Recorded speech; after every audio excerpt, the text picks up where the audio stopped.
در پایان هفته گذشته در جریان یک رید در بازار نویای لنین شهر کراسنویارسک در منطقه سیبیر روسیه کارمندان پلیس 135 مهاجر از تاجیکستان، ازبکستان و قرقیزستان را بازداشت کردند. در ویدیویی که همراه با این خبر پلیس کراسنویارسک نشر کرد دیده می شود که در بین بازداشت شدگان زنان و دختران و حتی کودکان نیز هستند.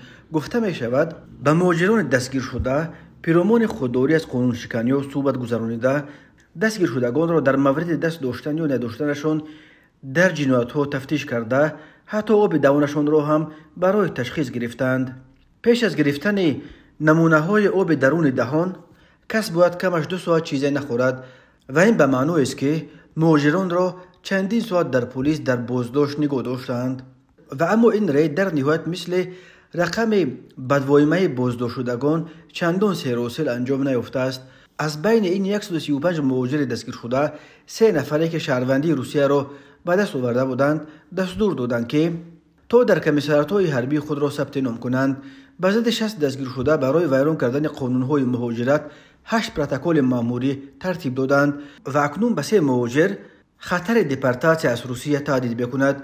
یک مهاجر دیگر را باشد برای ویران کردن قاعده‌های حرکت در راه و بدون حجت رانندگی راندن ماشین یک باره 4 پروتکل کردند.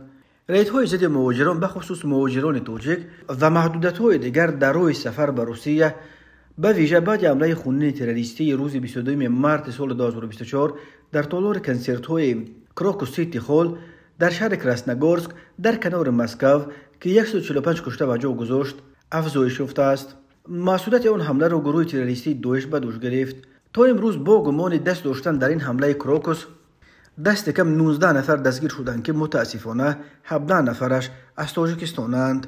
وزارت خارجه تاجیکستان علاقه چندین مرتبه پیرامون پایمال شدن حقوق شهروندانش در روسیه و مرزهای آن کشور اظهار نگرانی کرد.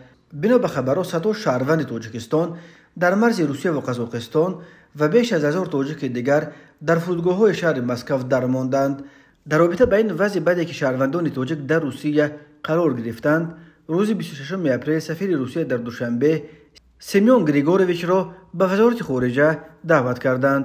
روز 29 اپریل سفیر روسیه را دوباره به وزارت خارجه دعوت کرده به دستش نوت اعتراضی جانب تاجیکستان را با اظهار نگرانی جدی وابسته به مناسبت دغلانه نسبت به شهروندان جمهوری تاجیکستان اینچنین نقض حقوق و آزادی‌های آنها به طور عمومی که در فدراسیون روسیه صورت می‌گیرد سپردند.